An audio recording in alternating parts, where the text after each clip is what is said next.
Togo-Allemagne, à la découverte des opportunités d'affaires des accords commerciaux par les TPE publié le 28 février 2023 par Miadjo dans le cadre du Partenariat pour les réformes. Le ministère fédéral de la coopération économique et du développement, BMZ, a mandaté la Deutsche Gesellschaft für internationale Zusammenarbeit, GIZ, GmbH pour mettre en œuvre le PROCON, Programme d'amélioration de la compétitivité du secteur privé au Togo, PROCON, convenu de commun accord avec le gouvernement togolais. Sa mise en œuvre a débuté en juillet 2022 et s'étendra jusqu'en juin 2025. Le présent programme contribue aux objectifs 1. Amélioration du climat des affaires et des investissements et 2. Renforcement de la transformation agro-industrielle dans le sens d'un changement structurel en tant que moteur de la croissance et de l'emploi du partenariat pour la réforme, en améliorant les conditions, cadres et les services pour les entreprises et les investisseurs et en renforçant la performance des entreprises privées,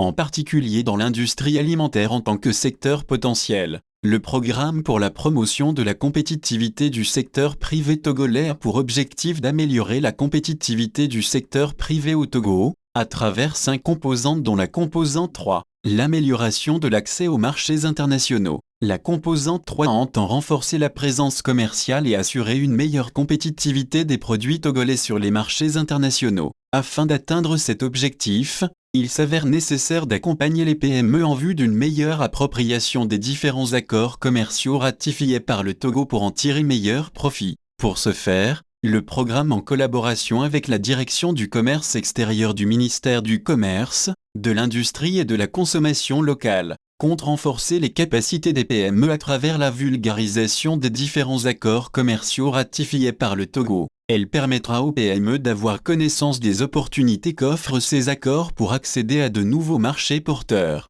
Du jeudi 23 au vendredi 24 février 2023, c'est ouvert à Lomé pour une durée de 2 jours. L'atelier de vulgarisation et d'information des TPME sur les accords commerciaux ratifiés par l'État togolais à l'endroit des responsables des entreprises agroalimentaires bénéficiaires de ce programme. Objectif : informer davantage les responsables des entreprises agroalimentaires sur les opportunités d'affaires existantes dans les différents accords commerciaux et préférentiels ratifiés par le Togo. Les différentes communications ont porté sur les thématiques suivantes: accès aux marchés en franchise de droit et sans contingent de l'OMC et les opportunités, AGOA, loi américaine sur la croissance et les opportunités d'affaires en Afrique, ZLECAf, zone de libre-échange continentale africaine, AFE, accord sur la facilitation des échanges, les règles d'origine applicables à la zone de libre-échange continentale africaine. Ces communications ont permis aux responsables des entreprises agroalimentaires de disposer des informations devant leur permettre d'accéder à de nouveaux marchés porteurs non encore explorés à ce jour par les entreprises faute d'informations